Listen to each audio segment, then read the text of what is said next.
Bu dünyadan Rasim Balayev keçdi. Nəsiminin, Beyrəyin, Babəkin, Cavidin və yaratdığı yüzlərlə obrazının ömrünü yaşayaraq, yaşadaraq keçdi və getdi. Haqqa və əbədiyyata doğru getdi. Özünə xas şəkildə anidən gümrah, gülərüz və əzimkar ifadəsi ilə getdi və əbədi ayrıldı bizdən. Rasim Balayevlə bugünkü vida mərasimindəki mənzərə Nəsimi filmində özünün dediyi qəzəlin sözləri kimi idi. Təxminən belə: ey müsəlmanlar, mədəd ol yar pünhan ayrılır, ağlamayım, neyniyim, çün gövdədən can ayrılır. Rasim Balayevlə vida mərasiminə gələnlər bu əbədi ayrılığa göz yaşları və təəssüflə cavab verdilər. Sənətkarın həyat yolundan, xarakterindən və sənətindən danışdılar, xatirələrini söylədilər. Gəncliyimizin daha bir qəhrəmanı, gözümüzün, könlümüzün, ruhumuzun daha bir sənət ulduzu da söndü bugün. Rasim Balayev tarixə çevrildi. Film kimi həyat sonsuzluğa qovuşdu. Rasim Balayev sadəcə aktyor deyildi, təpədən dırnağacan sənətkar idi. Xalqın ruhunu səhnəyə daşıyan bir ziyalı idi. Mövqeyi və çəkisi olan bir şəxsiyyət idi.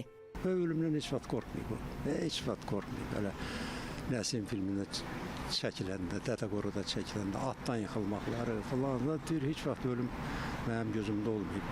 Ona görə deyirəm ki, ölüm həmişə qalanları yandırır da, gedənləri yandırmır ki. Oynadığı rollara ruhunu hopdura bilirdi Rasim Balayev.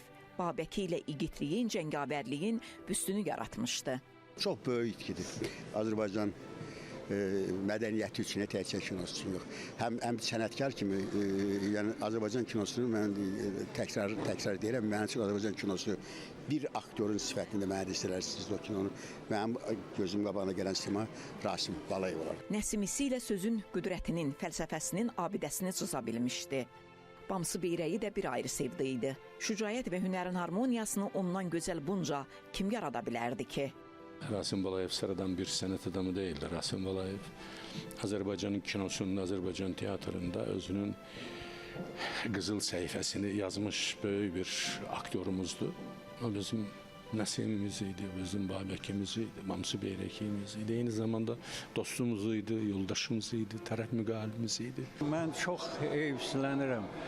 Bizim üçün gözlənilməz bir itki oldu. Çox böyük bir, mən deyərdim, faciəvi bir hadisə oldu ki, biz elə bir aktyoru itirdik. Bəs Rasim Balayevin bu qədər sevilməsinin səbəbi təkcə mahir sənətkar olmasındaydı mı? Yoxsa başqa nələrsə var idi? Var idi əlbəttə ki, çoxlarında olmayan təbiilik var idi Rasim Balayevdə.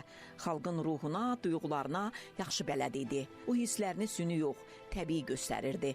Bütün maneralarında, sevinç, kədər və hisslərində həqiqət dayanırdı. Bugün də paylaşımlara baxırsınız, Rasim müəllim paylaşılmır.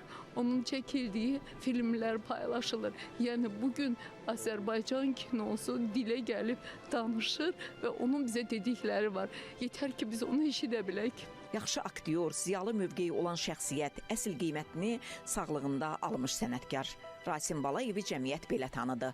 28 yaşında əməkdar artist 1982-ci ildənsə xalq artisti oldu. Şöhrət, şərəf, istiqlal ordenli, prezidentin fərdi təqaüdçüsü idi. Ölüm son deyil.